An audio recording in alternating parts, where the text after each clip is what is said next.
Tell them something for which you are grateful.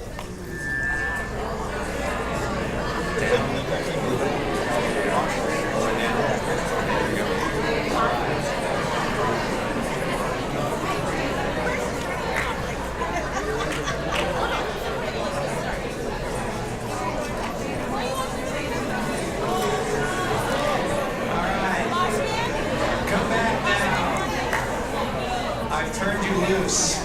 Come back to me. Come back. Woo, come back. So let me ask you all a question. What happens to the energy in a room when you start talking about things you're grateful for? Yeah, it immediately goes up, right? So I'm going to pick up, raise your hand if you were with me yesterday at the end of the day and we were going along at warp 7,000, right? So I'm going to slow it down a little bit today and try and pick up right where I left off yesterday. And I made a decision to turn up the lights just a little bit. Is that okay with you? But it makes the screen a little fuzzier because I can't control this bank. So are you okay with that? All right. It's always about little compromises. Yeah, perfect. Okay, so the goal of ninja selling, who remembers yesterday what the goal of ninja selling is?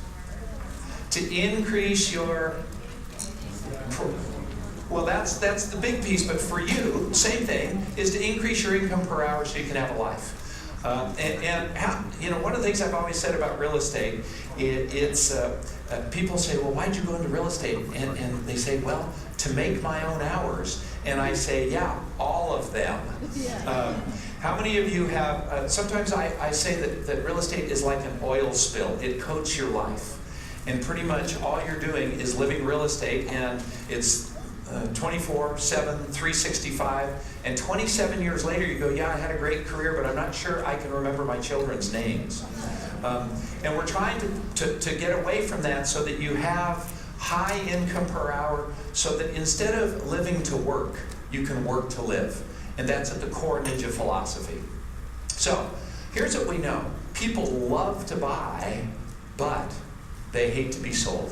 How many people in here, and I hear this universally, look forward to an unknown number on your phone, hoping that it's a salesperson? Right? It's amazing. As we were told yesterday, we're all in sales, but every salesperson I know has a visceral negative response around being sold. Would you agree? Yeah. So interestingly, if we're to connect with people at a real level, you can't do the thing that most people don't want to have done to them, which is selling them. Does that make some sense? So, I mentioned this briefly. I started in 1978, and the very first trainer I ever went to was Tommy Hopkins. Raise your hand if you remember Tommy Hopkins. And then it evolved from there, and then there was a guy named Gail Hema that wrote Listing Magic and Selling Magic, and then Roger Butcher, if you remember Roger, and then Howard Brinton. Anybody remember Howard Brinton? The Star Power tapes, they were amazing. And then along came a guy named Floyd Wickman. Anybody? Are there any sweat hogs in here? Yeah, that was quite a thing. Hey, Tony, Ufisbo, remember that? And everything was around this style of selling, which used words like prospect, closing, overcome objections, all those things. And then along came Joe Stumpf. Anybody remember Joe Stumpf? He was the predecessor and precursor to Brian Buffini. And Brian started the concept in his wonderful Irish way of creating a relationship business, which was great. And then along came Tom and Mike Ferry, and Mike Ferry was really powerful and really scary for me. I don't know about you, but every time I get around him, I just leave traumatized, and I had to go to therapy going, if this is what it's going to take to be in sales, maybe I'm not designed to be in sales. And the system worked, and I have nothing negative to say about Mike. He's been incredibly successful. But the message that was always told to us, and one of our competitors, you know, I'm a Coldwell Banker guy, the number one message I always hear now was, in order for you to be successful, you have to learn to be comfortable being uncomfortable. And I'm going, now that's just plain weird for me. And the message has always been, get out of your what? Your comfort zone. Well, here's what I know behaviorally. If somebody asks you to get out of your comfort zone, intellectually you're willing to try it for 2 or 3 days, but what will you naturally do? you'll naturally revert to your state, to your homeostasis, and you're comfortable. One of the things about Ninja is that we think the key is to getting more into your comfort zone, not getting out of your comfort zone. Because people perform their best when they are being their own authentic selves. When we ask you to be somebody that you aren't, you can force the issue and put the round peg in the square hole for a while, but how is the fit? It's like walking around with a little pebble in your shoe all the time. You can still walk, but it's such an irritant. Now, what I'm going to do for the next couple of hours is I'm going to try and condense some of the gems of our 4-day training installation into 2 hours. And it's like trying to take medical school and say, I'll do it this morning and you'll be a doctor. So this is not medical school. This is the preview to medical school, if that makes any sense at all. So I'm going to bump along and show you some of the stuff. My goal is to make sure that you have some things you can use immediately today, so that if you decide not to do Ninja, great. Hopefully you left with something. You okay with that? All right. So yesterday I said that there were 3 pieces to the Ninja system, 3 success keys. And the first was your mindset. Your second is your skill set, and the third are your actions, right? And I told you that the way we divide this up is day 1 is all mindset, day 2 is actions, and day 3 and 4 are skill set. So I'm going to give you an expanded version of certainly mindset and skill set today. There's too much in the, mindset and actions. There's too much in the skill set to give you an in-depth sort of presentation, but at least I'll touch on it. So let's start with mindset. It turns out in the current literature, there are 2 kinds of mindset. Mindset defined simply as a set of beliefs or a way of thinking that determines your behavior, your outlook, and your mental attitude. But I want to break this into 2 things. And the first is how you respond to the world. In other words, we have a decision every day based on actions, based on things that happen to us, that we can choose to respond as we want. And then the second mindset is how I see myself and I react to things from an internal perspective. So the first mindset, as I started yesterday, says that at any given moment, I have an option, I have a capability of responding to things that happen to me as either a player or a victim. And I mentioned yesterday that there are people that you know who can get completely fried. Well, let me ask you a question. Who in here suffers from road rage? Okay, raise your hand, the nervous laughs tell me everything. And it's kind of interesting if you think about road rage for a second, and I'd like to put a new perspective on road rage. You're driving along 75 on the freeway. Well, if you're in Wyoming, 80, or if you're in California, 65, whatever your speed limit is. You're in the left lane, you're driving 68 miles an hour. You're exceeding the speed limit legally by 3 miles an hour. Some person in the middle lane changes lanes in front of you without using a turn signal. Oh my God. Causing you to slow down to 64 miles an hour. That is a punishable crime punishable by the bird, right? And now you're angry that thoughtless person, can you believe the inconvenience he caused me by having to slow down? And what happens to your blood pressure? It goes up. I'm going to give you an alternative viewpoint. Next time somebody cuts you off in traffic, somebody does something what you think is stupid or mindless, imagine that they're a realtor. Imagine they've been driving along and they just got a call that their one deal in escrow, the appraisal came in $30,000 low and the buyer will not come up with the cash. Their husband or wife that morning said, if you don't get this closing, you have to go get a job or I'm going to divorce you. Which is possible, right? And now they've just hung up from the call. They are completely freaked out. And yes, they changed lanes without using their turn signal. A heinous crime. So what you're going to do now, as a player rather than a victim, is you're going to send them a message of compassion and understanding and say, I don't know what you're going through. I'm going to assume that you did not intentionally cause me intentional grief by cutting me off, but that in fact, something happened to you, and I'm going to send you some love and compassion and say, I hope your day goes better than this. I'm okay, we didn't have a wreck, and guess what? I was exceeding the speed limit anyway, so I deserved it, but let's go on from that. We then know that's a victim mentality, like you get mad at a road rage. We know those players who get a stage 4 cancer diagnosis and who all of a sudden become the most inspirational person in your life with something really bad going on, and you watch them going, how are you doing that? And you're so positive.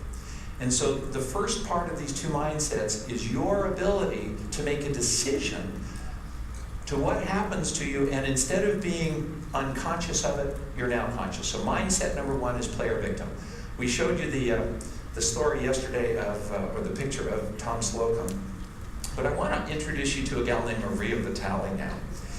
And she showed up in 2010 at Ninja, and she had a 10-day-old and a 2-month-old. She just got divorced. Her real estate business was in the toilet, and she went through the installation. And so she called up Larry after the installation. I'm going to let her tell her story. Do you know how to make those lights go down, or let's try this? Nah, we'll just try this, see what happens here. You ready? Let's see if we can hear it. We designed Ninja Selling as a system. The system is something that if you work at it, you predict the results. And clearly, we were getting predictable results as far as production. People's business careers were changing. It was very exciting, but what we didn't realize was the impact that Ninja Selling was having on our lives. And probably the first really big aha that I got was one day when I was on my cell phone, I got a call from Maria Vitale. So 2007, I have a 10-day-old and a 2-year-old. I find myself in a single mom situation. So 2010, I took Larry Kendall's Ninja class. And she called up to talk about how it had changed her life. When I called him, Larry, listen to me. You need to hear the inflection in my voice. I think that year was my first year, and I had closed. I think I'd taken the installation in October, and by December, I had closed 6 to 8 deals. And I said, do you hear this? By you teaching that class, you've given me opportunity. Within 9 months, I bought my first house. I was able to go from living in my mom's small basement. I wake up, I hear my children laughing. I drop them off at school at 9. I pick them up at 3:30 every day, and I have this short amount of time to get my work done. It was just a good journey. You know, from being so low and so down to being one of the top producing brokers is just unheard of. I don't think I could write this story any better than it's turned out. So when we look at these things, we always say, what changed? What happened? And we were talking to Maria afterwards, and she said, the problem was when I was in the victim mentality, there's a way to get these lights right. Yeah. There are 6 buttons back there, honey. Just start pushing them. But we were talking to her, and she said, you know what I didn't realize? When you're in a victim mentality, you are a people repellent. And people get around you vibrationally, and they just go, I don't know why, I just don't want to be around them. So they come to an open house, and she would be there, and people would just leave, like, I gotta go. And what she learned is this simple phrase, and I'd like for you to turn to the person next to you. We're going to do some of this. And here's what I want you to say. People hate to work with a victim. Yeah, say it right to the person next to you. Now, let's turn this up and make it a little bit better. You ready? Say, people love to work with players. Absolutely. All right. Yeah. Okay. So now, let me see if I can explain this in graphic terms. Studies of athletes and people who perform at a high level. There are 4 energy quadrants. And if you start with high energy, low energy, negative, and positive, the way this thing works is that at any given moment, all of us are in one of these 4 energy quadrants. So on the left, negative and high is high negative. That's the person who just had a deal fall through, who got a parking ticket, a speeding ticket. He or she comes into the office. You can see it from the parking lot and you go, oh my gosh, Sally's on a tear. Everybody take cover. And Sally comes in, hair on fire, angry, complaining, total high energy. Everybody knows that. We've all been there, right? Then there's the low negative quadrant, which is, I think of that as Eeyore.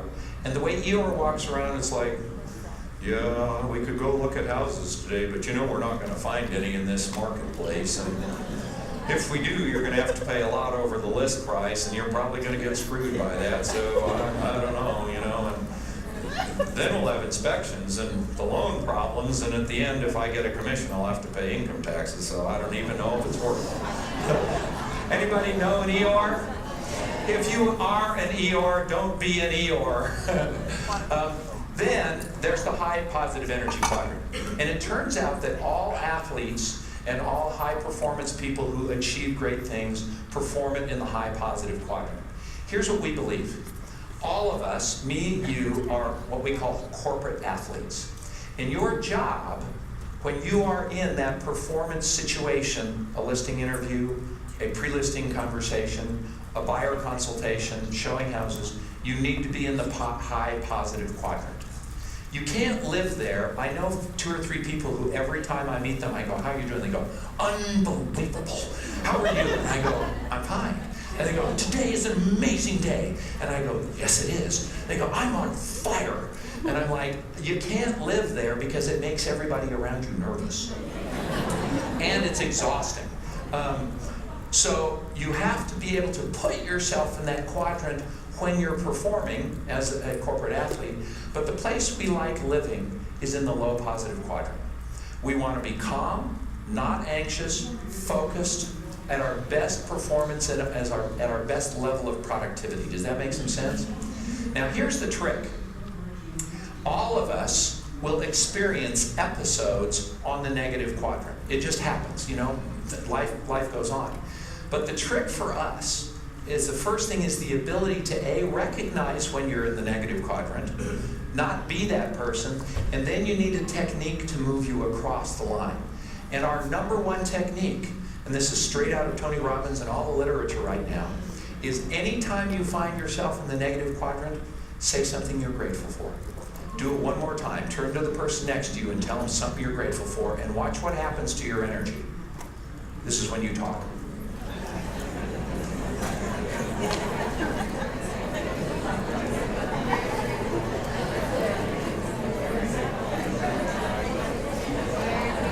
Would somebody care now to share with the room? You two are such a lovely couple, by the way, you two on the stage and sitting next to each other. What did you just say you're grateful for? I bet you said something. God's blessing. Yeah, God's blessings. Perfect. Something else. Ice. Yeah, she's a ninja here. Raise your hand if you've been through a ninja installation. Yeah, awesome. For the reminder, something else you're grateful for. Being here. Something else. Being alive. Your health. How about living in America? If you travel around the world, this is a pretty cool place. Did you know that 2 billion people in the world do not have running water? So every morning when you turn on your shower, I would propose maybe one of the things you might be grateful for is that you have running water. Things we take for granted. It's pretty spectacular. Okay, so first takeaway. Start to be able to identify which energy quadrant you're in, and then know that the best way to move from the negative to the positive is to focus on something you're grateful for, because it is magic. And if you can't tell what energy quadrant you're in, ask your friends, and they will say, do you really want to know? And you can say, yes, I do. And then you'll go, man, the way I'm going to increase my outcome is to be on the positive side. All right. So mindset number 2, because we're calling mindset number 1 is how you respond to things that happen to you. Mindset number 2 is a quiz. And let me ask you all a question. Is your intelligence fixed, or can you change it through hard work? Is your talent fixed? In other words, you either got it or you don't. What do you think? Do you have fixed IQ and fixed talent, or can it be changed? Now, I think this is a setup. You know, if I ask this question, you know what my answer is. Because most people, I believe, have this sense, you know, I've either got it or I don't. So this comes from this really spectacular book called Mindset from Carol Dweck, and this is kind of fun. She wrote this book in 2005, and as you probably know, I spent a lot of time in airports, not intentionally, but that's not where I want to hang out, but I get to be there. This book, now, 12 years later, is in the front of Hudson Books everywhere. This is a spectacular book. All of our children have read it. It's mandatory reading in our family, and I think it's pretty great. So she differentiates between two kinds of mindset. She says your first mindset is a fixed mindset, and a fixed mindset says that my talent is fixed, my IQ is fixed.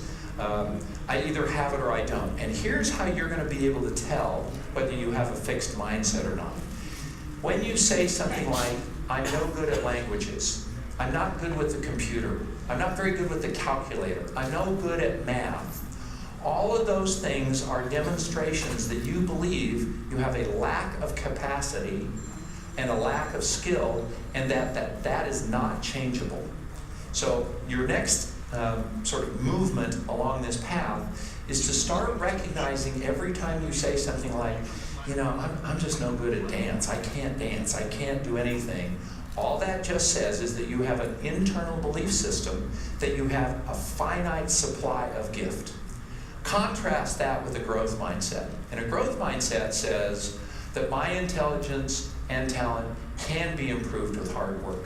So you're going to change your internal dialogue to, I'm not great at math right now, but I'll bet if I spend a little bit of time with the calculator, I can learn how to run the calculator.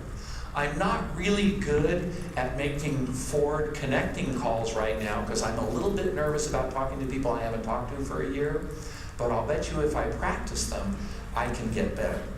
So where you want to end up is phrases like, I can get better with hard work, I can win if I work hard enough, but here's the win.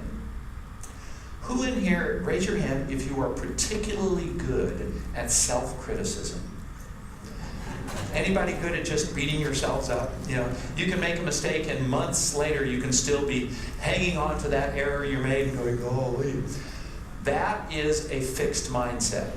And so what a growth mindset says, you know, there really are no failures, there are only results. If I do something and I get this, I know that not to do it again, but don't self-condemn, instead just correct.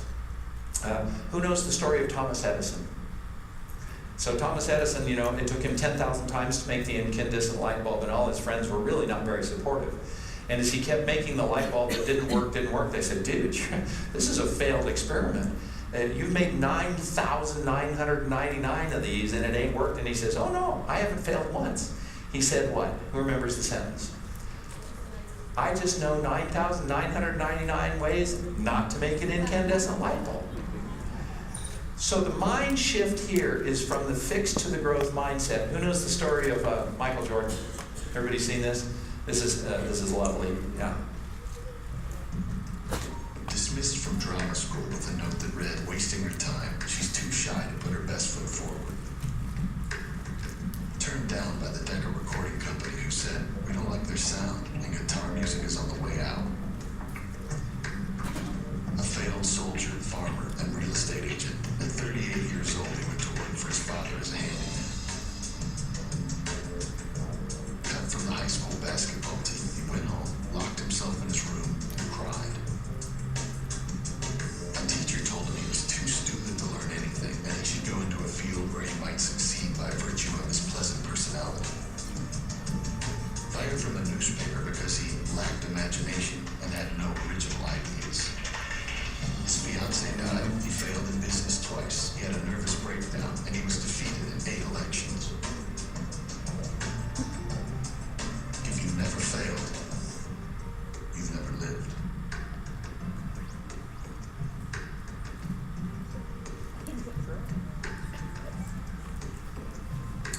So your next skill set in this path is to recognize inevitably that you will fail and not to condemn yourself for it and just say, I know not to do that again. By raise of hands, how many of you are, and this is a bad dialogue I use with myself, but I laugh. How many of you seem to need to get the same lesson over and over and over? The multiple lessons, yeah, every now and then my wife says, don't do that, but I say, man, I seem to be a slow learner. If you say something like, I'm a slow learner, is that a fixed or a growth mindset? That's a fixed mindset. So how would you, instead of condemning yourself for being a slow learner, how would you put that into a growth mindset dialogue? You'd say, I just seem to need to be repeatedly taught the same thing over and over again without the self-condemnation piece. And so your next piece, not only to see whether you're player or victim, not only to see whether you're in the negative quadrant or the positive quadrant, the third is to say, man, I really have a fixed mindset, and I'm going to alter that into saying, wait a second, I can get better at this by hard work. Yes, it may be uncomfortable to me now, but that doesn't mean I don't have capacity. It just means it's unfamiliar. Okay? So, our formula for understanding how this all happens is a 5-step formula. And some of you have heard this, but there's an addition, and it starts with our programming. And our programming creates our thoughts. Our thoughts then create our belief systems. And I don't know if you know this, but a belief is nothing more than a thought that you think repeatedly. And when you think something long enough, what happens? You start to believe it. Your beliefs then create your actions, and your actions create your results. Does that make sense? So, any high school math teachers in here, or math teachers at all? The transitive property, if you recall from high school math, I'm sure you all do because you were paying close attention in 10th grade algebra, says that if A equals B and B equals C and C equals D and D equals E, then A equals E. What this means is that your programming is truly what creates your results in your life. And our statement is, if you want to understand your programming, just look at your life. Because whatever your life is, in terms of your money, your relationships, your health, your attitude, largely that is a result of your programming. It's not your fault, but it was something that was coded into you from a variety of sources. So, the last bow on this conversation starts with the idea that we all have responsibility for the things that are within our control. You can control when you get up in the morning, you can control what you eat, you can control how you respond to the world. But the second piece that we say is the ninja, given these tools, really it's about your ability to respond to what comes your way that you don't want. A bad appraisal, a bad buyer. Have you ever had a buyer who went out and bought a boat during escrow and killed the sale, even though you said, don't buy a boat during escrow? And he goes, well, we're buying a house close to the ocean, I want a boat. And you go, wait until after closing. And they didn't listen to you, and then they tanked the transaction. That's beyond your control. So the next piece in this puzzle is starting to say, wait a second, there are things within my control, and there are things outside of my control. And the things that are outside of my control, I can't change, but what can I do? I can change how I respond to them. And so one of the things we're working on is a permanent fast on complaining. Because what we've discovered energetically is, what kind of energy does complaint put out? Negative. And what's really interesting, we live in this amazing country and you live in this amazing state. Have you ever heard the phrase first world problems? Yeah. And it is amazing the things we complain about. It's like, oh my gosh, I cannot get a person to come and fix my pool cover for 5 days. And the fountain in the front has algae in it. I just can't believe it. That's a first world problem. So one of the things we're trying to do is say, wait a second, we have a choice as a player to choose about those things that we have control over and those things that we don't. And the things we don't, we're going to let go and not get our panties in a ruffle. Okay. So your quality of life is determined by 3 things. First, by your programming and your ability to program your non-conscious. The second, your ability to program your RAS or your reticular activating system. And third, your ability to understand the quantum field of infinite intelligence. And all of you in here are going, well, I knew that. Tell me something I didn't know, Peter. So let's walk through these conceptually. Dr. Robert Emmons at the University of California in Davis in 1982 received a Nobel Prize for his study on brain physiology. He was the original guy that discovered that we had two hemispheres in our brain, connected, as you remember from high school biology, by the corpus callosum, and that's where you get right and left, and you get all this amazing stuff about how we act. But he discovered something else in his research, and he discovered something known as your reticular activating system. And I want you to envision a little organ at the base of your brain, in your brain stem. It's about the size of your finger, of your little finger. And what it does, I want you to see if you can envision your onboard Google search engine. And what this organ does, it is always in search of evidence to support your belief system. We talked yesterday about the Ninja belief system, scarcity, abundance, half full, half empty. But what it is doing, if you have a belief system that the world is scarce, that there is not enough, that the supply of listings, the supply of transactions is finite, it will always search to find evidence of that belief system. Let me give you an example of your reticular activating system. If you're a ninja, you've heard this before, but if not, this is a pretty good example. Raise your hand in here if you've bought a car in the last 6 months and you're willing to talk to me. That was scary. Okay, so you're willing to talk to me? This is going to be pretty safe. No talking? All I want to know from some courageous Coldwell Banker agent in here who raised their hand, okay, what kind of car did you buy? And what color? So she said she bought a gray Honda Accord. And from the day that you decided to buy a car, when you had that conversation with yourself or your husband or whoever, to the day you drove off the lot, about how long was that period? Ish. About a month. And did you know from the beginning you wanted to buy a Honda Accord, or did you have some choices? So you went to the lots and you tried one, and then, no? Say again? So you looked on the internet, and then one day you did go to a Honda dealership, did you? Okay, so how'd you buy that car? So you bought it on the internet and you picked up the car. And then you got in and it smelled great and you were all excited about your new Honda Accord. And then you drove off, and did you have that amazing experience where all of a sudden you said, did everybody in San Diego decide to buy a gray Honda Accord today? And all you could see were gray Honda Accords, right?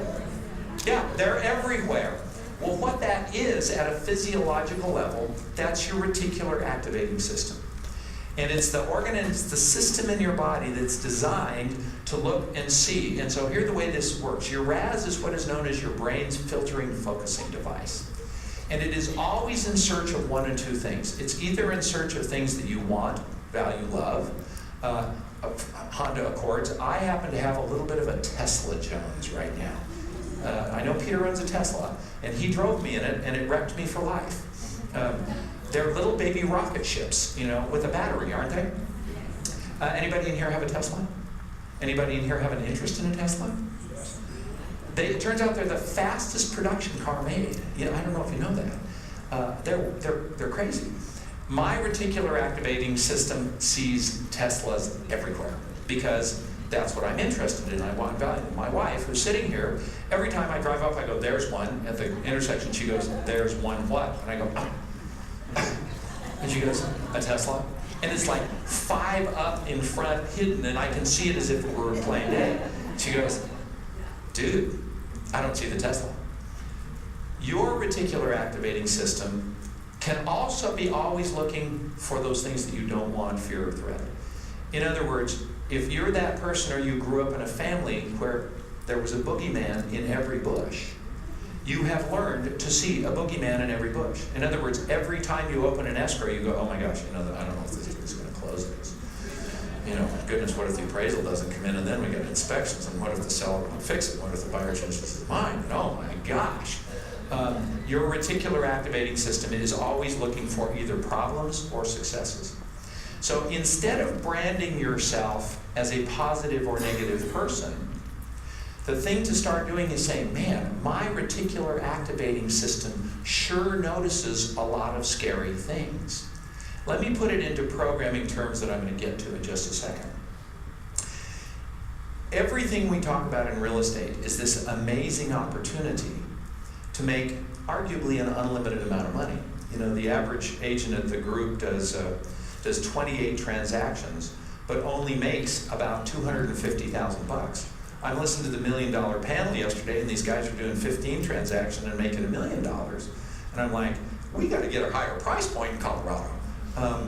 It's cool, but if you grew up in a family whose messaging and programming was, money is the root of all evil, is it possible, until you deal with that issue, for you to really truly enjoy the fruits of real estate, because you've got a reticular activating system that is looking for proof that money is evil, because that's the programming.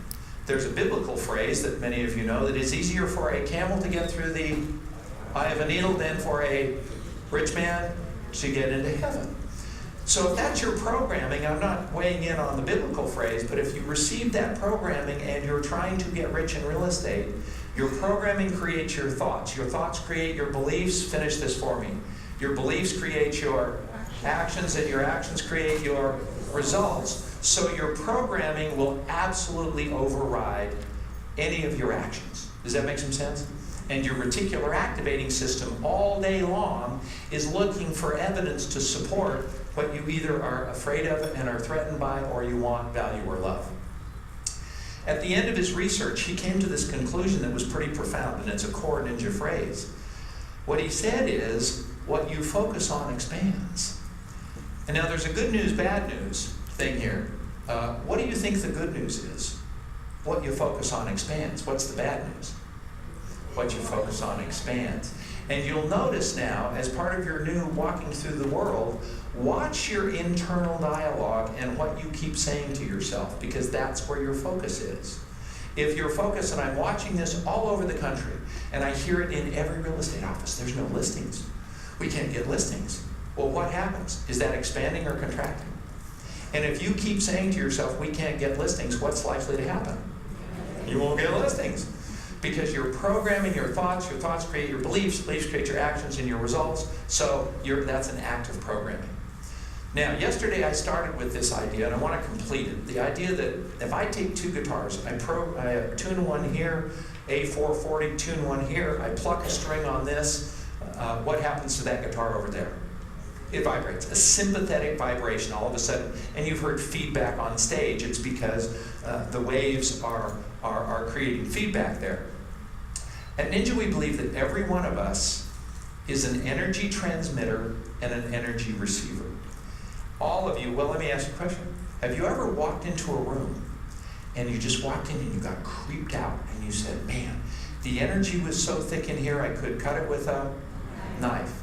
Nobody said anything, but you felt it immediately. How many of you have ever met a person that the instant you met them, you went, ooh, I don't like you? They didn't say anything, but you just had that visceral response, right? And likewise, you've met a person that you met them and you said, I don't know why, I'm just drawn to that person, right? We are all transmitting all the time. And your job now is start to pay attention to the vibrational frequency that you're sending. We know that the frequency of vibration makes the music. The faster the wave, the higher the pitch. But let's talk about you. Your vibe, and we call it the vibe. We've all talked about it. He has a great vibe. He has a bad vibe. I got a bad vibe when I sat next to that person. We've all used that term. But it's more real than maybe we know. Your vibe is caused and generated by two things: what you're thinking and what you're feeling. And most of you who have ever been in a primary relationship have walked home, and you walk in and your wife, husband, boyfriend, girlfriend, partner says, how you doing? And you go, fine. And they go, what's wrong? Right? Your words, they don't pick up your words. What do they pick up? Your vibration. And we're all vibrating all the time. So the question, of course, is how important is your vibe in sales? Let me re-ask the question. How important is your vibe in sales? I think it's everything. I think it's everything. How about in trust? Trust generally, early on in a relationship, is based on your vibe. Trust is only created by action over time, but people instantly decide whether they trust you or not based on the vibration that they feel from you, what you say, how you act. And I think it's everything in sales. So the question for you to ask yourself is, what channel, what frequency are you broadcasting on? Are you player victim? Are you love or anger? Are you focusing on others, or are you focusing on yourself? So let's do a little 10-second experiment. What I'd like for you to do now is stand up and make a little pair with the person that's standing next to you, and stand and look them in the eye and wait for further instructions.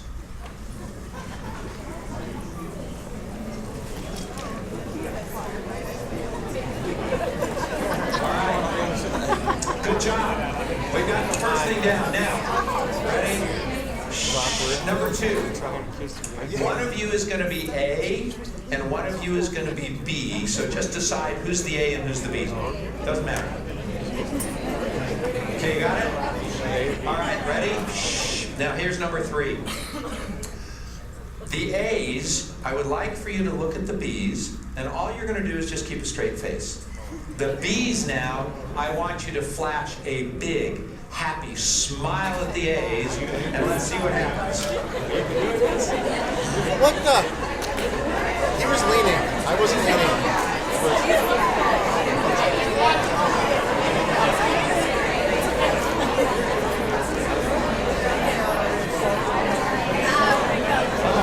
Let's see.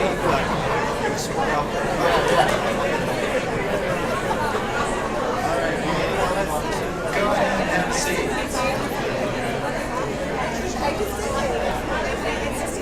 So let me ask you all a question.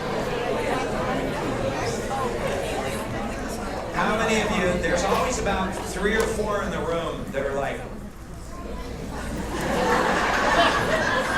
you can't crack me. But aside from the 5 or 10 or 3 or 4, what happened when somebody smiled at you? Yeah, how many people held out for like 6 seconds before they broke? Yeah. So let's see. This may seem foolish, but let's practice right now. We're going to really practice how to smile. Ready?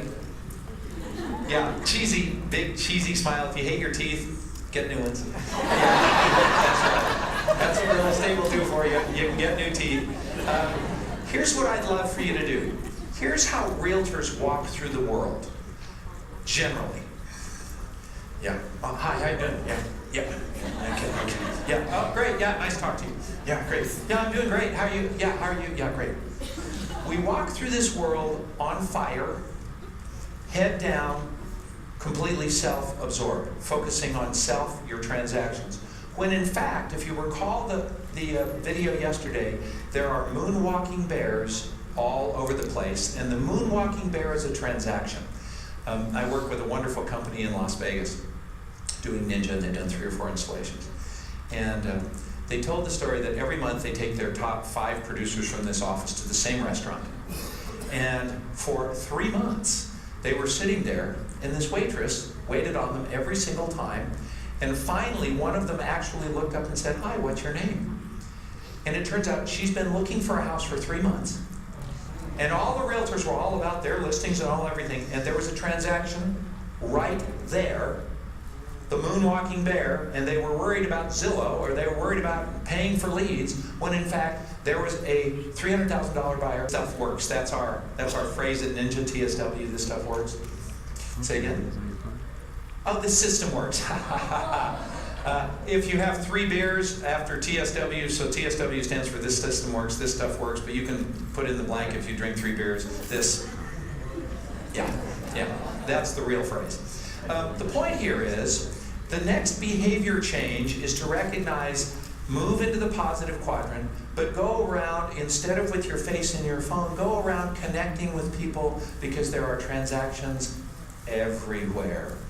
And everybody's talking about lead generation, which is great, but I would propose there are acres of diamonds, if you've ever heard that phrase from Zig Ziglar, but we miss them because we're here rather than here. So let's practice being goofy one more time. Are you ready? And people will be attracted to you. Just try walking around with a smile. It freaks people out. They don't know what to do with you. They're like, "Are you okay? Do you want something from me?" Yes, I want you to be happy. So what we say, your vibe, you are an ambassador walking around every minute, every day, transmitting a vibration, whether you want to or not, because all you have to do is the minute you meet somebody, watch how fast you size them up. You size up somebody literally the second you meet them, and you get an unconscious response. Oh, I like this person. No, I don't. Oh, they're negative. No, they're positive. Oh, I want to be around them. No, I don't want to be around them. I wonder if they're any good. I don't think they're any good. And that happens literally in maybe a nanosecond. And it's all this vibrational thing that's going on all the time, whether you like it or not. Okay. Who knows the 10-5 rule at the Ritz-Carlton? Raise your hand if you've ever stayed at a Ritz-Carlton.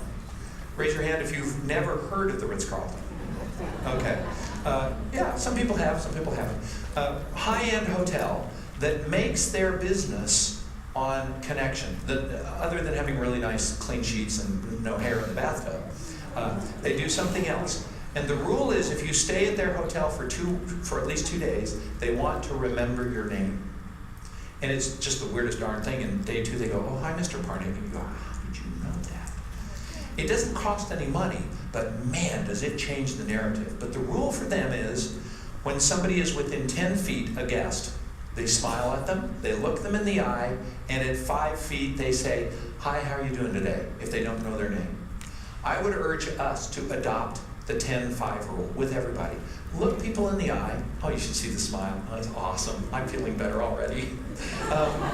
Smile at them and just say, hi, how are you doing today? And see what happens. Vibrationally, you will create transactions and you will create a better world rather than walking around all sourpuss. You know it's awful out there. It's negative. It's scarce. It's awful. How do you feel when you're around that person? Gotta go. Okay.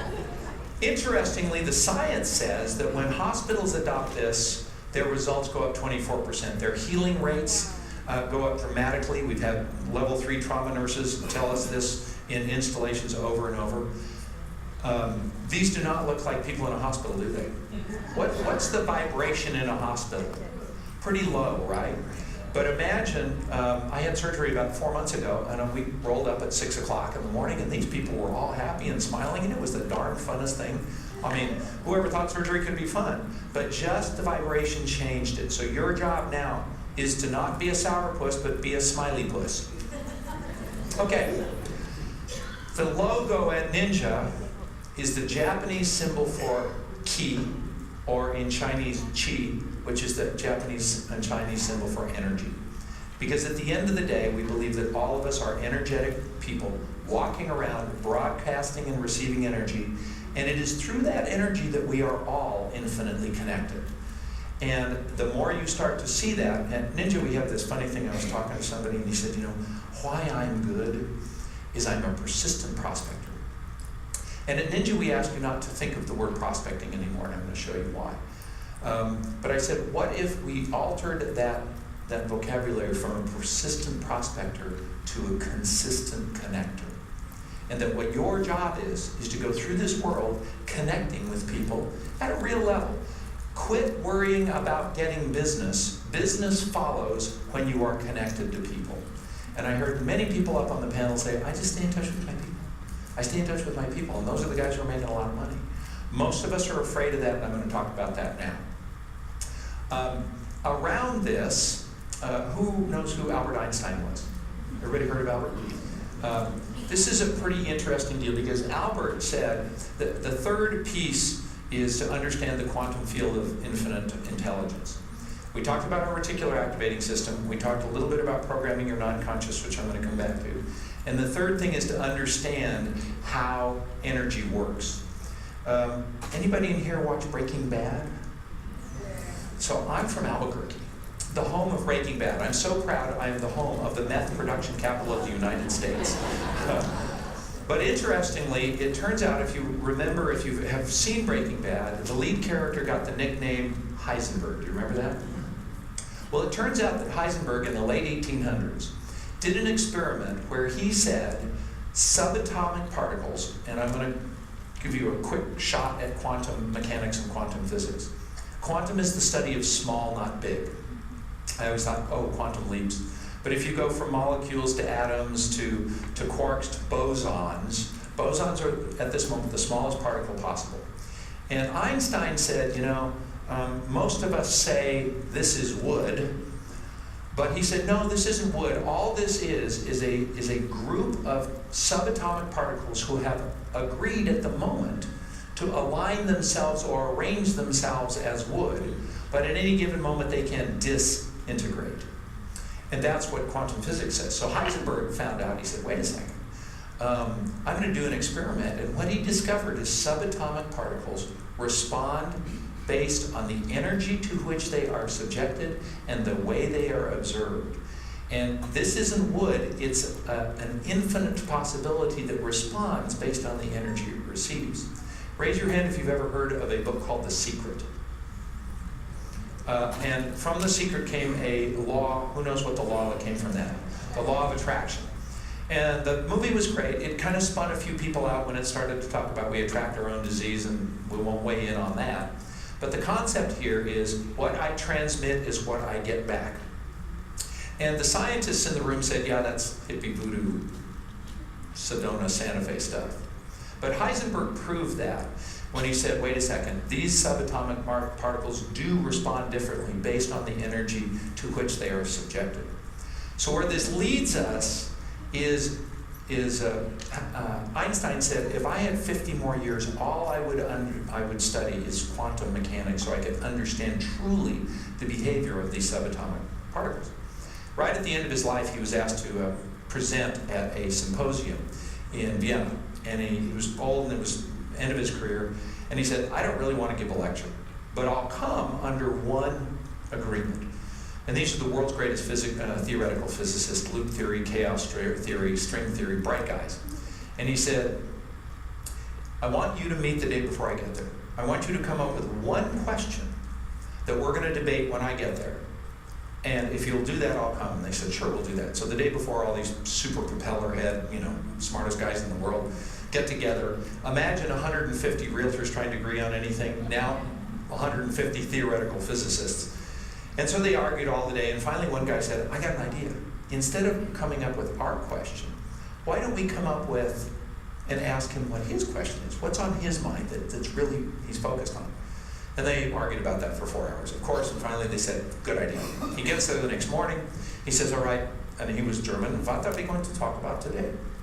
And they said, well, we've decided we want your question. And he goes, you want to know the question I ponder all the time? And they said, yes, we're dying to know. And they were waiting for string theory, chaos theory. He said, no, I'll tell you the most important question I've ever come up with. Is the world a friendly place? And they're like, are you serious? Whoa, whoa, whoa, whoa, whoa. And he said, at the core of this is quantum mechanics. It's the quantum field of infinite intelligence based on how subatomic particles respond. That's what it is. And they're like, well, then what's your answer? And he said, the world is what we make it. Which says basically the energy that I walk through this world with creates the world, because this is science. This isn't hippie voodoo stuff. The energy that I creates the response from the subatomic field of infinite intelligence. So about 2.5 years ago, my wife and I were watching the Super Bowl, and there was this Coca-Cola ad. And we watched the ad. I'm going to show it now. It's about a minute. And at the end, she goes, your phone is about to blow up with all the ninjas in the world. So watch this now, this ad. Coca-Cola's onto Einstein, which I thought was interesting. But watch the ad now from the viewpoint of the world is what we make it, and the vibration that you transmit creates the world back. And then look at the tagline right at the end. You ready?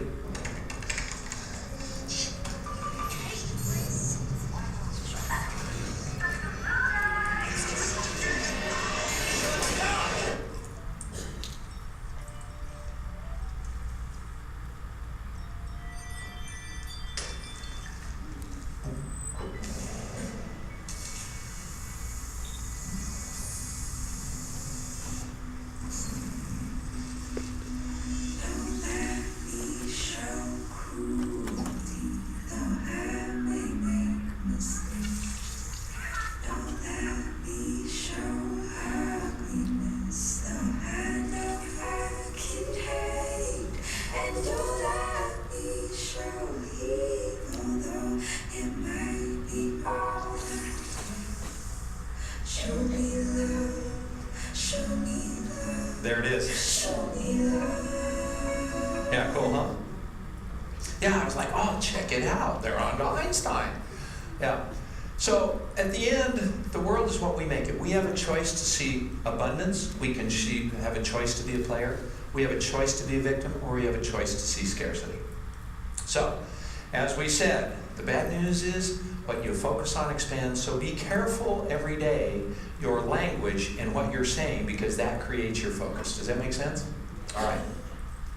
So now let's talk a little bit about your non-conscious. John Assaraf, who wrote a book called The Answer. Anybody read The Answer in here? What do you think of the book? It's awesome. Yeah, the first 107 pages are off the chain. Great. He co-authored The Secret, and then after that he wrote a book called The Answer. And let me walk you through what he discovered. So all of us have 3 brains. The first is your conscious brain, and it turns out that's what I call your housekeeper. It decides whether you should wear a tie today, or whether you're going to be sitting, and should I wear blue jeans, should I run this red light, what time should I leave. It's in charge of all the mechanic stuff. The non-conscious, he calls, is really your subconscious. It's the same thing, but in this science, he said, I don't want to call it beneath, it's just differentiated. So when you see non-conscious, it's the same as subconscious. Your subconscious, non-conscious, imagine a tape recorder that gets turned on the day you're born and records every single event in your entire life and never forgets anything. And it's all available to you at any moment. Most of us can remember that time in first grade when Sister Mary shamed us in front of the class, hit us with the 18-inch ruler, and to this day, 49 years later, the emotion of that is instantly present, right? Some event like that, whether it was Sister Mary or your... Huh? Amen? Did you get whacked on the right or the left hand by Sister Mary? I pulled my hand and she broke the ruler. Oh, nice! Yeah, and it doesn't matter. Sister Mary is the metaphor for those experiences that we have. The point here is that your non-conscious really is your program. It's your essence. It's your Peterness. It's your Karenness. It's really the person that you are, and it's how you present yourself to the world. But what's profound about this, in America especially, we pay no attention to our non-conscious, to our subconscious. We're all worried about learning conscious skills, and then your creative non-conscious is nothing more than your onboard computer. It executes your program, okay? And I'm gonna give you a little demonstration real quickly into possibly your own subconscious, non-conscious programming. This is kind of fun. It's very rough, but it may give you some insight. So I'm going to do a slight look under the hood and into your engine right now. And I'm going to ask you a question here. And when I ask you this question, all I want you to do is, without trying to game the question and go, oh, he's trying to find out if I'm a big thinker. None of that. All I want is whatever number comes to mind when I ask you this question. You can either write it down or not. Are you ready for the question? Okay, on your mark, get set. Annually, what's a good salary? Salary, not commission. What's a good salary? Okay, you got that number? Okay. Most people write down somewhere between $75,000 and $250,000. Somebody in here wrote down $1.5 million, and I'm like, yeah, no kidding, that's a good salary.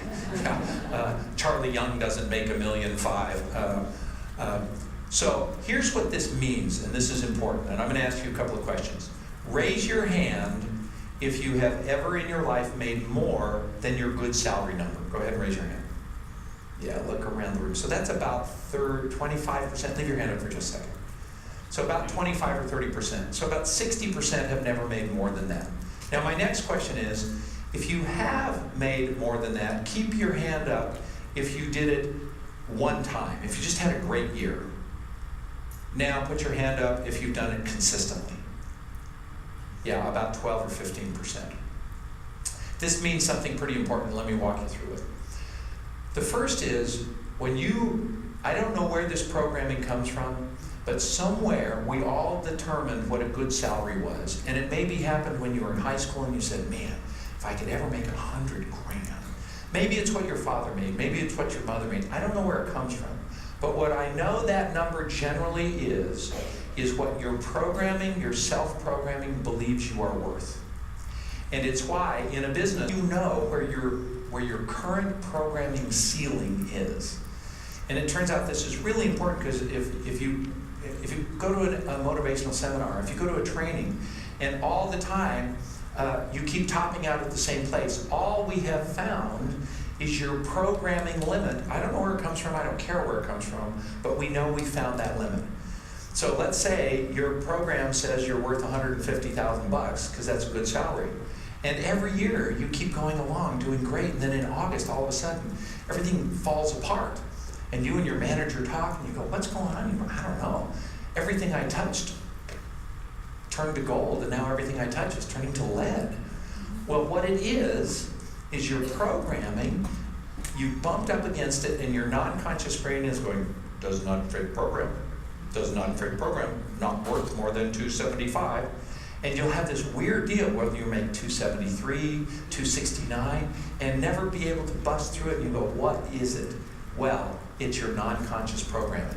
And all the effort in the world, all the training in the world will keep you stuck until you rewrite your program, okay? So, we remember this, so the question obviously then is, how do I reprogram? And let me start with something, and many of the things I'm going to say today were said yesterday. Howard McClellan from Harvard University, he said that 80% of your success is determined by your reference group. And your reference group is generally the 5 people you spend most of your time with. And he said, if I take the income of the 5 people you spend most of your time with, average it, I can predict your income. If I take the net worth of the 5 people you spend most of your time with and average it, I can get pretty close to predicting your net worth. The vernacular, and we heard it yesterday, is birds of a feather. So as we say, careful who you're flocking with, or even careful, more, practice safe flocking. Because that is a very powerful influencer in your income. Anybody in here play golf or tennis? Raise your hand. Anybody have a child on a sports team that you go watch? Our daughter played volleyball. And it was really interesting. She was at a pretty high-level competitive volleyball team. But what would happen when they went and played a terrible team? Did they play up or play down? Yeah. Play down. If you're a golfer or a tennis player, what happens when you play somebody who's better than you? You play out. Same thing.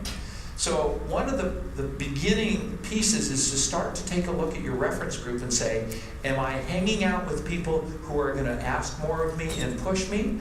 Or do we all sit around and go, yeah, I get it. Yeah, you know, it's okay. Let's just turn down the thermostat and keep driving the 87 Chevy because it's a nice car with only 330,000 miles. Nothing wrong with the 87 Chevy with 330,000 miles if it's a choice rather than a sentence. So, here are your 5 programmers. The first programmer are your friends, your family, and your mentors. The people you hang out with, the people you listen to. Right at the end of the $1 Million panel, the guy from the short and flip-flop group. Say again? Handsome McCoy Anderson? Hanson. I thought she said handsome McCoy Anderson. I go, I don't know whether it was or not. It looked fine to me.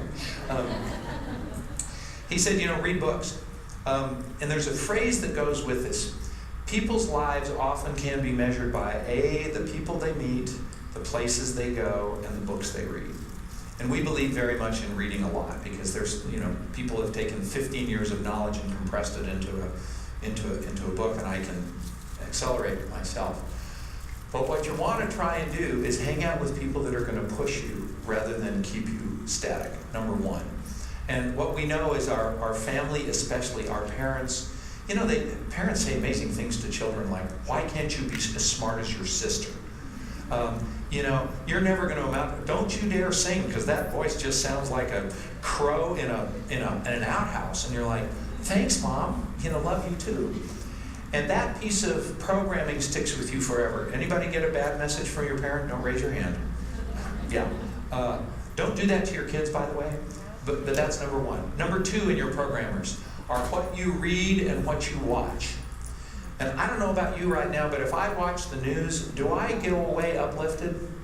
Do you? Man, you watch the news in the morning and it's like, it takes a lot of effort to recover from the news in my book. Number 3, what you say to yourself. So we've already addressed this, but I want to add this in as a life hack tip here. Anything you say to yourself, for example, I'm such a klutz, I always do this, I'm such a dork. That is an act of programming that your non-conscious believes. So I would urge you, even in the sake of good humor and humility, to remove self-deprecation as a mode of operation, because your non-conscious keeps hearing, I'm such an idiot. Pretty soon they go, I guess we're an idiot, watch this. And it will deliver beautifully on that piece of programming. Huh? Hold my beer, there you go. Your culture is pretty powerful. Do you think the culture in California is pretty strong? You know what they call you from the rest of the country, right? The land of fruits and nuts, yeah, exactly. They're just jealous, by the way. They are, and we know that. And America's a very strong culture too, but it's part of your programming. And then finally, your visualization. And we like this. The only thing that matters is how you see yourself. But the reality of it is, I think this is backwards. I think it is more often that the lion is sitting in front of the mirror and seeing what? Yeah. That you're stronger than you believe, not that this is the aspirational look, but the real look is most of us see ourselves as less than who we really are. Does that make sense? Okay. So, as you're trying to understand, let's review this again. Your programming creates your what? Good. We got this. Yeah, you're thinking, no, I've done this a couple of times. It's on top of my mind. Your programming creates your thoughts. Your thoughts create your beliefs. And your beliefs are what? Now, your beliefs are nothing more than a thought repeatedly. So when you start to say things over and over and over, pretty soon you'll believe them. You can either say, I'm no good at this, or I am really good at listing $2 million houses. Because I know a lot of young realtors who go, well, I'm really good at with first-time buyers, but I'm afraid to take an upper-end listing, right? Well, let's change that self-dialogue. I love taking upper-end listings, and I'm going to teach you real quickly. I'm going to can I take a 1-minute detour? Let's say you want to learn how to work the upper end. We're going to fake it till we make it. I want you to do 3 things. The first thing is, preview all the upper end houses in your area. Go look at them. The second, hang out, flock with rich people. Join a board with rich people. Just get on the board and hang out with them and watch. Hold upper end houses open. They're really cool because they actually will sit there for a week. And who comes to upper end houses? Upper end people, right? And you'll discover if you do an upper end house all the time, the same people keep coming around because they may take 6 months or a year to buy a house. And here's the third thing. Become fluent in the vocabulary of upper end finishes. Go to Ferguson and learn upper end appliances, upper end faucets, upper end the brands, what the difference between a Grohe and a Gaggenau is, and learn to speak that language. Learn the difference between a Category 1, a Category 3, and a Category 7 granite slab and why they cost differently. So that when somebody walks into the house and says, yeah, this is a Category 4 slab, and you go, yeah, it is, and I think they killed it. Do you notice that pattern? Just go over to any of the granite places and say, give me a 20-minute education to some salesperson, and then give them a Starbucks card or something. But the beginning of the programming here is saying, instead of I'm scared of upper end listings, I can learn to speak the language of global luxury. And that's the next piece, okay? So, ninja principles. Number 1 is stop selling. And this is so counterintuitive, but if you go back to that phrase that everybody wants to buy and nobody wants to be sold, let's quit selling. And instead, what are we going to do? We're going to start attracting. At Ninja, we believe that it's very difficult to do business with people that you're chasing. When you're moving towards somebody, what do? They back up. If there are any horse people in here, raise your hand if you're a horse person. How do you train a horse? You make them move away from what? Pressure. So what we've been taught all our lives is to prospect and to chase. What do people do generally when they're chased? Yeah, it started when you were 3 years old. Let's play a game of hide and go seek or a game of tag. Everybody goes, okay, I think I'll stand here until you catch me. No, they run away. So the question then is, how do we attract? And we said it yesterday, you heard it. We have and we give something of value all the time. People will move towards value. Here's what we know. People will pay money for two things. But one of our core books is this book called The Go-Giver. In addition to Ninjas, have you ever read this book? If you've not read this book, it's spectacular. It's short, it's in a fable form. If you come to the installation, we'll give you a copy of it for free. But let's practice reading out loud, not as if we were in church, but as if we were all on fire and out loud. Are we ready? We're going to read this together. On your mark, get set. Our true worth is determined by how much more we give in value than we receive in payment. If you charge a $30,000 fee, but you netted somebody $40,000 more than they wanted, or got them to the place they wanted and made it easy for them, you have given more in value than you charged in payment. So, at Ninja, it's pretty simple. Our mission every day is to create value. Now, here's where we get confused. We think that creating value is as a result of giving somebody something. But part of what we know at Ninja is sometimes just a personal connection is valuable enough. Has anybody in here ever received a call from a friend out of nowhere and it made your day? That was enough. And you just said, you can't believe you called me today. About 2 years ago, I went on a mission of calling people that I had not talked to in at least 20 years. And I've been doing it, just every day I call one, and every single person goes, oh my gosh, Peter! And it's really fun. And just the call in our world of disconnection may be valuable enough. So, we create value by solving problems or creating pleasure. People will pay money for one of two things. Solve a problem. That's why you go to the doctor. Pain. Or feel-good pleasure. Find me the house that solves what I want. I can have my mother-in-law here. Or get me out from under this payment I can't tolerate. So if we know that this is what they'll pay money for, how do we discover their pain and pleasure? And the way we do that is we use the Socratic method.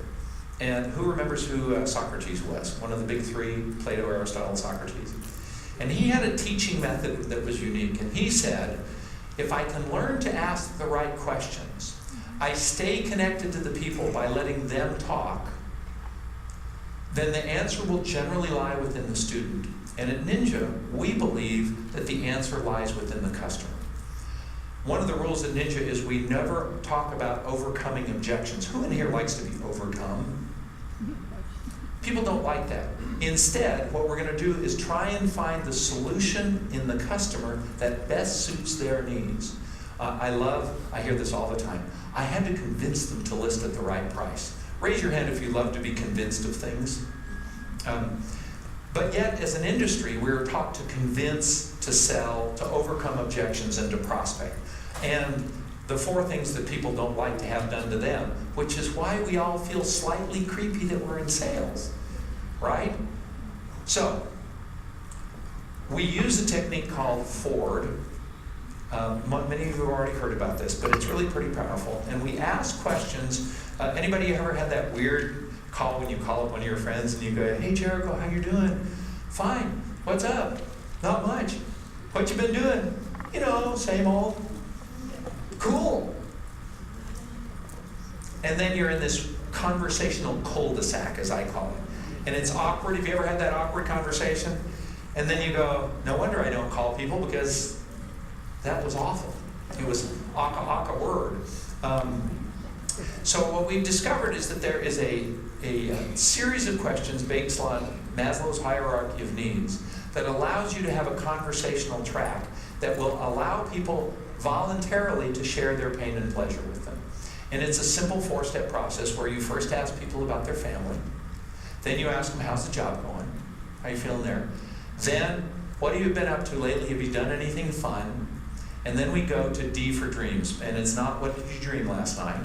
It's, do you have anything that you're looking forward to that you're really excited coming up?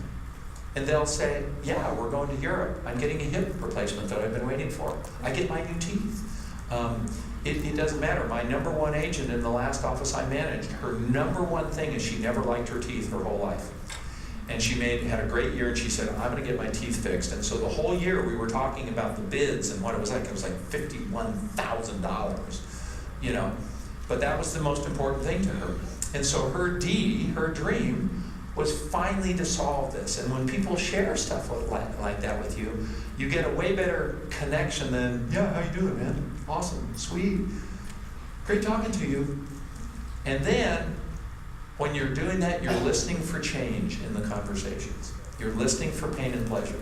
And you will learn that we are never going to make a call anymore that says something like, hey, if you know anybody who's thinking of buying or selling, by the way, I'm your agent. Because that takes a great conversation, and what does it do to it? Turns it into a sales call rather than a connecting call. And here's what I know in 2017. People love to do business with people that they know, they like, and they trust. And you don't have to ask for the business. Maybe in 2005, you had to ask for the business, but with recommendation sites, how much did we hear yesterday about Zillow recommendations? People love to recommend things, don't they? And they'll recommend you naturally now. That old ask for the order, I think that's old school. New school is stay connected, and they're happy to send you the business. So let me describe the pursuer distancer dance. Who knows what the most trafficked day on a new car lot is? Sunday. How come? No salespeople there, right? And so here's what people do. On Sunday, they're looking for finally they decide on their gray Honda Accord, and they go to the lot, and they're looking around, but maybe they had to go on a Saturday. Have you ever had this experience, and you go to the back of the lot, you crawl over the little fence, and you're looking at the whatever you're looking at, and all of a sudden, what do you feel over your shoulder? The salesman. And what do you do naturally when you have that feeling? Yeah, you move away. You distance yourself from the pursuer. And it's so weird because, right next door at the auto convention, they're talking about realtors the way we're talking about car people. So this is no slam on them, Oh my God, at the open house, they stalked me. We like this graphic to demonstrate it. Who's the salesperson and who's the customer? Yeah, and he's pretty he's airborne, by the way. Pretty intense. And the cat is out of there. So, our goal now is to position ourselves not as a salesperson, but as a proactive, trusted advisor. And the key here is proactive, not persistent. And I want to talk about that just a little bit. So, say again. There you go. Principle number 2 is that we build a relationship business. That if you will build a business around the people that you know, it's a lot easier. People like to do business with people that they what? They know, they like, they trust. But there's a problem here, and this is where we all fail. Number 4 on this is you have to be in flow with these people. And this is the difference. And I'm going to explain something to you that changed the way I looked at everything a few minutes ago. The challenge is that every person knows about 12 real estate agents. And what we think is as long as I'm great, they'll call me up. But they won't. And so from the 2016 profile of buyers and sellers, has anybody downloaded or owned this? If you don't own this, it's from NAR as part of your dues. If you're not an NAR, you have to pay $130 to get it, but I think you can get it for free. This is a fantastic document. If you truly are contemplating being a true professional, great information from studies, surveys that NAR does on your behalf. And for example, I'm going to show you something, but another one is they do all kinds of surveys on for sale by owners. So if somebody's saying, well, I can't decide to list or not a for sale by owner, be a for sale by owner, I would grab this data and I would share it with people. That alone might get you one listing, and the free document could be worth $20,000 to you. But here's the question in one of the surveys. They said, Chuck put this up yesterday. The question was asked of sellers, would you use your agent again? And 65% said, yeah, I'd definitely use my listing agent again. 19% said, I'm not a raving fan, but I would probably use that again. So it's 84%. What do you think? How many people actually use the same agent twice? Yeah, 25, you heard it yesterday. Buyers, check this out. Buyers said 73% said I'd definitely use my same agent again. 15% said probably. That means 88%. Guess how many actually use the same buyer's agent again? This is ugly. 12%. Yeah, check that out. Don't raise your hand. I remember the first time this happened to me. I'm driving home. I turn the corner. I see that sign in front of a house I sold somebody, and guess what? It wasn't my sign. Have you ever had that? It's just a shoot. And it wasn't that I didn't like them, but the problem is I didn't understand about flow. So, people will do business with the person with whom they are most recently in flow is the issue here. And let me see if I can paint this picture for you if it'll snap to you. Assume I know 12 realtors. I'm not a realtor, but I know 12. Of those 12 that I know, 8 are distant, but I have a sort of friendship with 4 of them. Let's assume I get 2 sort of referrals a year. So what I'm going to do, as a good friend to all 4 of these realtors, one will go here, one will go here, one will go here, and one will go here. And I think I'm doing a great job by rewarding my friends, each with a referral. Because I know 12 agents. My goal is to say, I believe in abundance, but not here. I want all 4 of those referrals. So the point here is, instead of getting 1 out of 4, I want 4 out of 4. And here's what we have missed. At Ninja, we believe that people forget fast.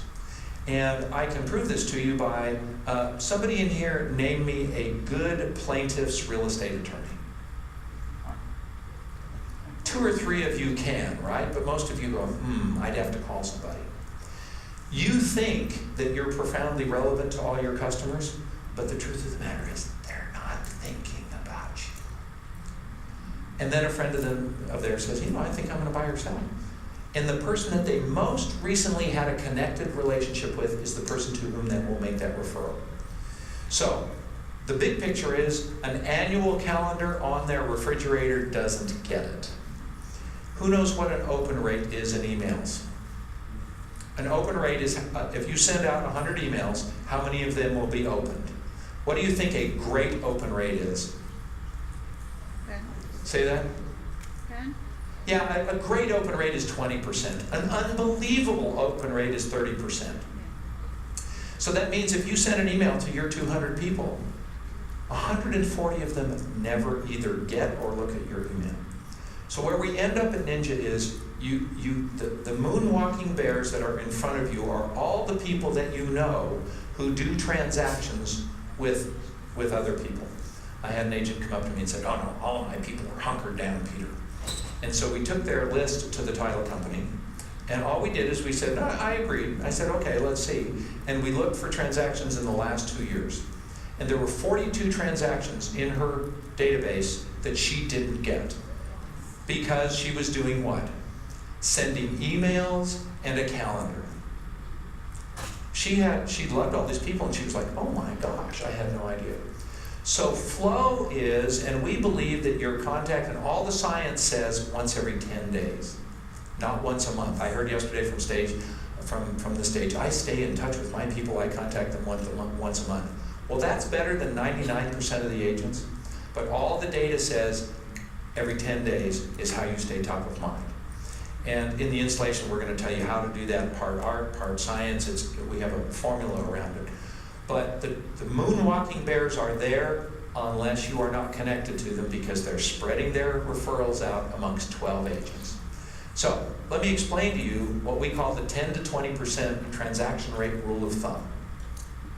It turns out that we can predict the number of transactions in any marketplace by doing some math. And I want to show you the United States.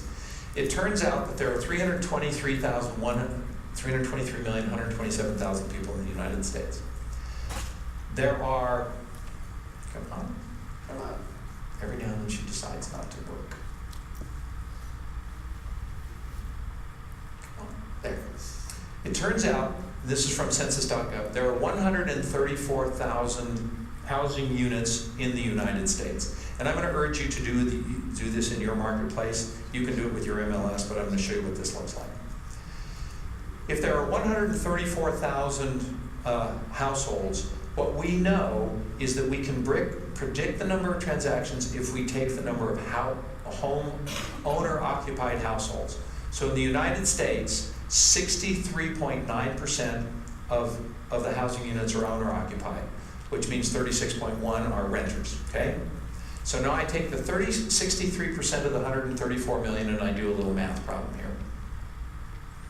Come on, she's tired. There we go. So I take the 134 million households, I multiply by that, I get 86 million owners. Last year, my numbers say that there were 5.72 million home sales in the United States. That means with the listing side and the sales side, there were 11.44 million transactions. And I do the simple math and I know that out of 86 million homeowner occupied people, there were 13.3 transactions, okay? And you can do it for your marketplace. What this does is give predictability, and let me show you what this means.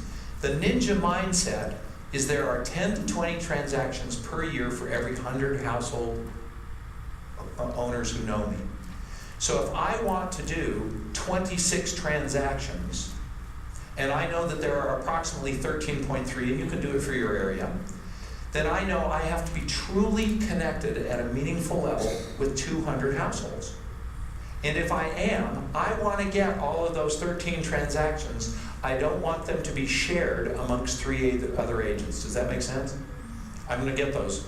And so I'm going to do that by staying deeply in flow with them. And that's for my 26 transactions. So all of the conversation about lead generation can really be put on the table by just saying, wait a second, why don't I become the realtor of choice for the 200 people that I know and like and trust, so that every time they think of a real estate transaction, who do they think about? That's a simpler problem than crazy lead generation techniques. Does that make some sense? Yeah, and it's easy, and guess what? It's fun. So, focus first on who the people who know me. As we say, there's abundance right in your backyard, and meanwhile, we're watching the team in white while the moonwalking gorillas walk right in front of us and get taken by some other realtor because we weren't attending to those people. All right, so our math says that every household in a normal market is worth $1,000 a year. In yours, we believe that every name is worth about $3,000 because of your average price. So if you want to make $600,000, your job is to have 200 people on your database, not that you send an email to once a month, but that you are truly connected to at a meeting level using Ford Conversations. So, let me kind of give you some interesting conversion ratios. People are focusing on internet leads. Anybody ever been to the horse track and do betting? We're at a casino now. What are great odds in a horse race? 2 to 1, 3 to 2. Look at what cold internet lead generation is, 1,600 to 1. Those are not good odds. They're hard, right? But if you start going down the line, door knocking works 100 to 1. You know, yesterday we heard the door knocking thing. Probably lock on another 99, and then there's another transaction. There are transactions there. But if we're going to focus on the vital few, like we talked about yesterday, where would we put our energy based on these numbers? Yeah, right down here. Yeah, this is where you can increase your income per hour while having a life by making sure that the 200 people you know do business with you and you don't lose them. This is the proof of concept. So, flow, we define that as frequency of interaction. And for us, there's no differentiation. You're either visible to your people or invisible. There's nothing in between. So, I've already said that.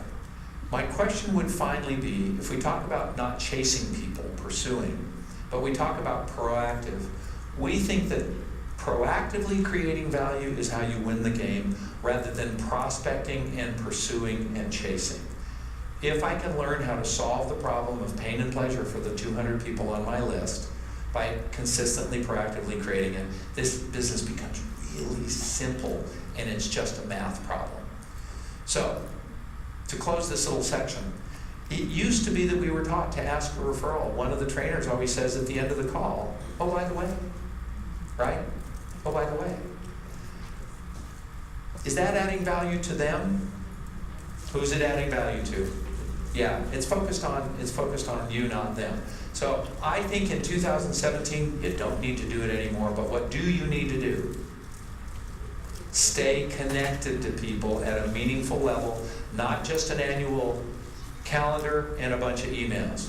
All right, so let's talk a little bit about another study that was done by NAR. They hired a company called Young and Rubicam. And the job of Young and Rubicam nationally is to take major companies and evaluate their brand. And so what they hired Young and Rubicam to do was to say, how does the Realtor brand fare in the marketplace? And so there are 4 pillars. The 4 pillars are recognition, reputation, relevance, and differentiation. Let me ask you a question. If you go to a party tonight and you say you're a realtor, will people know what you do? Yeah. So would you say we have high recognition? Yeah. The only way they test is high and low. How about reputation? Do you think realtors have a high or low reputation? You know what's interesting? We have a bad self-image that we can correct. We have a really high reputation. People who have done business with us generally are happy with us. We have a worse self-image than the public does. How about relevance? Relevant or irrelevant? Interestingly, in the survey, we have low relevance. And I'm going to tell you why. We only deal with people once every 9 years on average. So imagine if you only went to your dentist once every 9 years, would you be able to remember how relevant the dentist was? You wouldn't even know if he or she stayed in business. And then how about differentiation? Do you think that they see we're all the same or wildly different? Yeah, that one's an easy one. So they said, well, here's a pattern of high, high, low, low. And in our research, this pattern of high, high, low, low is a pattern of brand that faces the risk of extinction. So let me go through this. Who in here has heard of Blockbuster Video? High recognition, right? Everybody remembers Blockbuster. How about reputation? Yeah, best VHS tapes ever. You could go in and get they had a great reputation, right? Then what happened to their relevance? Netflix and Redbox took them out. And so the differentiation part didn't matter. They went out of business. Here's what we see this as our benefit. If we can solve the relevance and the differentiation problem, and the rest of the realtors in the United States don't, we will prevail. So our focus at Ninja is how do we remain relevant and how do we differentiate so that through market cycles, we can prevail. And we're going to show you in a whole day how to do that. As our phrase is, differentiate or die. So let me walk you through a history of selling. We got about 15 minutes and we'll be in right on time. From Glengarry Glen Ross yesterday, who remembers what ABC stands for? Always be closing. Coffee is for? That's a crazy movie. That was the original process. And I remember when I started, it was like press hard here. 3 copies, and we'd hand somebody the pen, and you did all those closing techniques. It was creepy, wasn't it? And then somebody said, well, wait a second, we got a better idea. Let's make this a little softer. And then they came up with this idea of, well, wait a second, let's do a presentation before we hammer on them to close them. But that was still pretty awkward because you talked and then you asked for the order. And it was creepy. Then version 2.0 went to, wait a second, let's have a connection with people, ask them a few questions, then do a presentation, and then close. And that's kind of where we all got. But at Ninja, we've revised this because we still think this is not customer friendly. So the Ninja sales process starts with the connection phase. And then instead of going into the presentation, we seek information. And on the, I think the $1 million panel on the left side, stage left, audience right, a guy said, we're talking about listing presentations, but what we should really talk about are what? Questions. I think that guy's a ninja. I didn't ask him, but he felt like somebody who'd been through Ninja. He was using the Ninja vocabulary. And he said, instead of immediately starting presenting, let's do a pre-listing question interview, which we're going to give you in the installation, which is just genius. But instead of giving information when we're in front of somebody, we get information. Who knows what time of possession in a ball game is? Yeah? And who generally wins a game? The person with the highest time of possession. In real estate, as we do it now, who generally in a consultation has the highest time of possession? The realtor. We talk. We take out our global listing presentation, our company one, and man, do we go after it. If you'll just sit here for 30 minutes and be quiet, I will bore you into listing with me. And we go through the flip chart, and we talk, and we present, and we talk. Here's what we know. People only can stay connected to you for about 2 minutes when you're talking before they disconnect. How do you get people to stay connected to you? Give them time of possession. So the only way you give time of possession to somebody is to do what? Is to ask, not to tell. Okay? We are taught over and over, you've got to get a better presentation. Yes, you do, but we believe that the key is to learn how to ask questions, to get information, and then, instead of starting closing, we identify possible solutions, and then we allow the customer to choose a solution. And it's so funny how we all talk about, man, I had to convince my seller to list at the right price. What a wonderful way to start a brand new relationship. Let's go head to head on what you think the value of your beautiful baby is, and let's argue it, and hopefully I can convince you to submit to my belief. That's a terrible way to start a relationship with a seller, wouldn't you agree? But it's what we've been taught to do. At Ninja we say, wait a second, why don't we give them choices and consequences and let them choose based on the choices and consequences, which creates a harmonious, user-friendly relationship. Who knows what the #1 retail store in the world is in sales per square foot? Apple. Sales per square foot, it's a retail commercial term. Who knows how much cash Apple has? Like more than, except for California, right? Like $186 billion. I think they're the 3rd richest country in the world. So we looked at their sales process. Raise your hand if you've bought anything in an Apple store. Raise your hand if you've never been in an Apple store. Yeah, a couple, once. If you go to the Apple store, you get to the front, and you walk up and some guy in a blue t-shirt, crumply, with a device you know not what it is, goes, hi, how are you doing today? And makes a little connection with you and chats and says, what brings you to the Apple store? And you go, well, I can't decide between an Air and a MacBook Pro. And so then he says, let me get you Eric, and you walk over and Eric meets you and starts to ask you a lot of questions about how you compute, right? Goes through it. Then you look and you say, well, based on what it is, I really think the Air would be better because it's lighter and I don't need all this. And then you ask a question like, well, how much memory do I need? And then I choose one based on the memory, and then you buy it. Why do you think Apple never puts anything on sale? They don't have to. And we said, if this sales process is good enough for Apple, it's good enough for us. I'll take the $186 billion all day long. I don't have $186 billion. I just need to share that with you. So, in the information step, our goal is to discover pain and pleasure. Instead of presenting, we have to find what problem they need solved. And you can only do that by asking questions. Then we clarify a path to the solution rather than start into a listing or a sales presentation. So, the Socratic method's pretty clear. If we ask the right questions and listen, the customer has time of possession, they will come up with the solution. So the Ninja way is pretty clear. It's not what you say, it's what you... All together now? It's what you ask.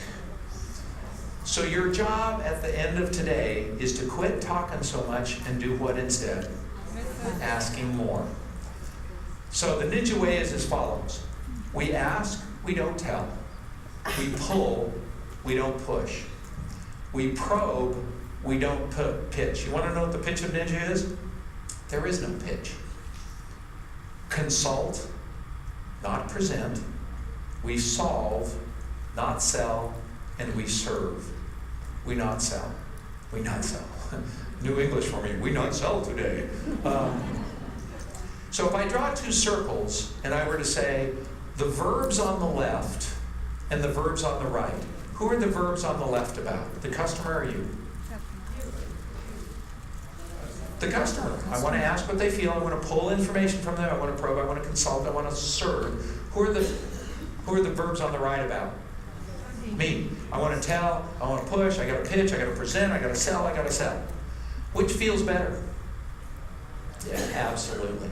So I want to close with a fun little exercise. I think we can do this. Ninja principle number 3 is that we are customer-centric. And almost every agent I go says, oh, I'm customer-centric entirely. But we take a slightly different look at this because we look at 2 rules. It's not about you, it's about them. Who can tell me what the golden rule is? Do unto others as you would have them do unto them. Here's the problem with that. What's the standard in that? How I want it. McDonald's had a pretty healthy lawsuit based on that, right? Somebody had complained about the coffee being too cold. They turned up the coffee. Somebody spills it. They hurt themselves, and they get sued. We believe in the platinum rule. Who can tell me what the platinum rule is? Do unto others as they would like it done to them. In other words, it's their choice. It's not our choice. But here's the trick. We lump everybody together. Who in here has ever done or taken a DISC or a Myers-Briggs profile? Raise your hand if you've heard of the DISC profile. Okay, D-I-S-C. So we're going to do a little exercise to close right now. And we're going to get to move around. And some of you are going to go to the back of the room. And what I'd like for you to do when you get up in the back of the room is just push your chairs forward because we're not going to sit ever again in this little workshop. But before we do, what I'd like to do, Corey, you have an installation coming up on August 28th, is that correct? Correct. And for Coldwell Banker West, or is it open to other agents? Have you determined that yet? We'd like to open it up for everybody. We just need to figure out, Peter, where it would work location-wise. Yeah. For our company and the rest of the And everybody, so you're working on that? Yes. So before we do this, because this will be pretty fun, I think you'll enjoy this as the close. An Ninja installation is 4 days long, and it's not terribly expensive because we give you food. And most agents do at least one transaction that they find out of nowhere during the installation. So it's $7.95 for 4 days, including meals. We think that you'll probably make $20,000 during the installation. It's a good value. Corey's trying to find it. We're going to do one here in San Diego the 28th of August. It'll show up on our website. If you have an interest in understanding a little bit more about ninja selling, go to, check out this clever name, ninjaselling.com. There's a bunch of videos, testimonials. You can decide if this is for you. If you have an interest in talking to somebody who's been through the course in here, raise your hand if you're a ninja, and they'll chat with you if you're on the fence. Thank you for your time, because at the end of this, you're just going to walk out of here. So I'm going to ask you 4 questions. And based on the questions, you're going to get up out of your seat and move to either the front of the room or the back of the room, okay?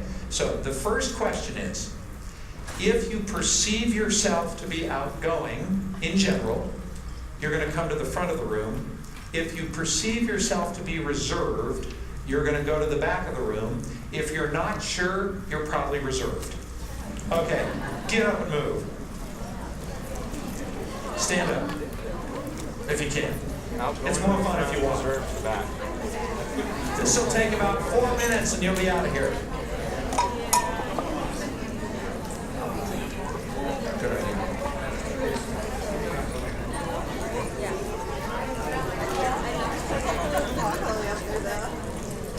Outgoing to the front, reserved to the back. And if you're reserved, don't go out the back door. No, you can do anything you want. This is America, right? No way. All right. Okay, you ready? Oh, good. You're shuffling.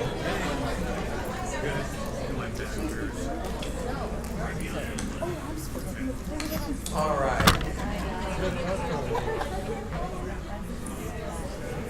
Remember yesterday when I said that Ninja was for personality types that were not outgoing? Ninja's for you. That's awesome. All right. Now, staying on your side of the room, either front or back, we're going to divide in half and you're going to switch. Now, here's the way it's going to work. Sorry, I got to blast you one more time. If given some time, you had a couple of hours, you didn't quite know what to do with it, it wasn't no appointments. if you would probably focus on getting a task done, something you check something off the list, go get something accomplished, you're going to go to this side of the room.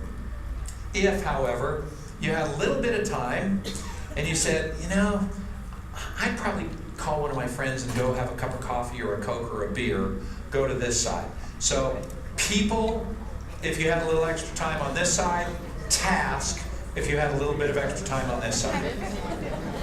If you're not sure, don't worry.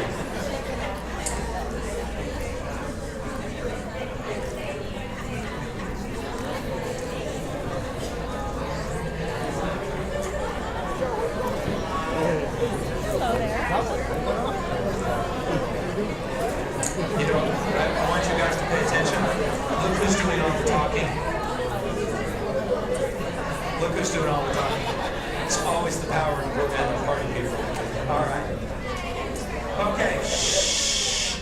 So here's the way this thing works. In DISC terms, D-I-S-C, everybody know what D stands for. He's a high driver. He's a big D.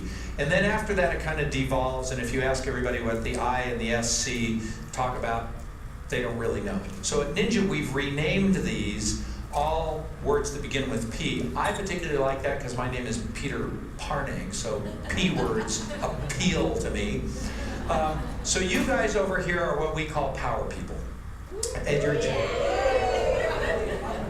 classic power person, already cheering themselves on, right? Yeah. It's all about you. Well, these guys would beg to differ with you, but let me describe your characteristics. You guys typically are impatient. You talk quickly. If somebody starts to explain something to you, you go, got it. You cut them off. You're like, hurry up. The way you get to the point, exactly. The way you like information is in bullet points. Do not give me something that's 4 pages long. Just tell me what I got to know and let me get on with it. Would that be accurate? As a matter of fact, they're already sitting here going, do we have to go through the other 3 groups? Power people. All right. You guys are what we call the party people. Yeah. I think you just got out-partied. Yeah. You guys are, here are your characteristics. First of all, it's really enough about me. Now let's talk about what you think about me. I am at the center of the universe. You're fun. You're spontaneous. You like to share your dreams. You love to talk about what's going on. You can be a little squirrel. You can be just a little impulsive sometimes. It's not good or bad. It's just in your style and in your nature. Am I accurate with that? Yeah. Okay. Yeah. And your mantra is it's 5 o'clock somewhere, right? You guys. Now I have to tell them to be quiet because now they go, do we have to quit talking while everybody else talks? Yes, you have to quit talking. Okay, you guys are what we call peace people. And here's what's important to you. You move away from risk, not towards risk. The thing you want most in the world is for there to be peace and harmony. You don't like conflict. You want everybody to get along. It makes you nervous. If you watch 2 people arguing, you get uncomfortable. Trust is everything to you. You don't want to make a decision in the absence of trust, so you're very slow decision makers because you got to trust somebody before you're going to do business with them. Does that sound accurate? Did I miss anything there? Awesome. All right. So what? Yes, because they're not like you.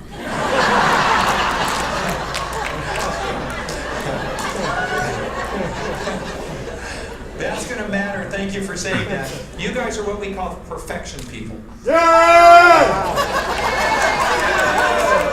I got a little party. That was good. Got a little party in you.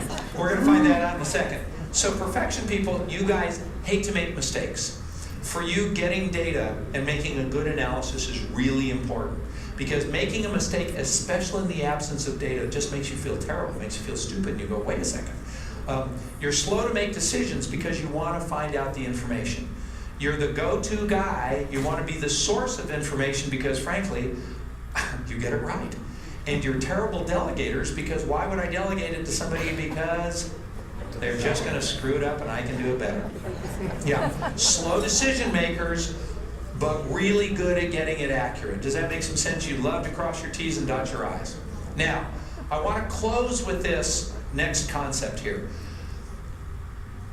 Raise your hand and point to the group that you would probably think you'd be in if you weren't in the group where you are now. Like, I'm not quite sure, but I might be over there. Now, leave your hands up. Leave your hands up. Watch this. Look at how few of you pointed across. Most of you point to a person, to the category next to you, and here's why. You guys have outgoing in common. You guys have people in common. You guys have reserved in common, and you guys have task in common. The crosses have nothing in common. Now, here's why this matters from a customer-centric point of view. Imagine that you're a power agent, power person agent, and you have a peace buyer. You talk fast, you hurry, you scare them. They don't trust you. Because you're like, come on, come on. They're going, whoa, whoa, whoa. Gear down, big shifter. We got to get something straight. So you, if you recognize you have a peace buyer, you have to slow down and let them trust you, because you'll feel like a snake oil salesman to them because you're kind of banging along at your normal high words per minute. Likewise, now think about this as a power agent with a peace agent on the other side. You're going to get frustrated with them because they'll move slower than you. Their tempo, but just understand, you go, oh, I got a peace agent on the other side. They want everybody to get along. If you use an aggressive negotiating technique with a peace agent, how will they respond? They'll go, man, he's pushing. They might even, internal dialogue, say, God, he's kind of a jerk. You're not a jerk. You're just a different personality type from them. Likewise, if you are a peace agent and you draw a power buyer, you're going to have to speed up or they're going to fall asleep.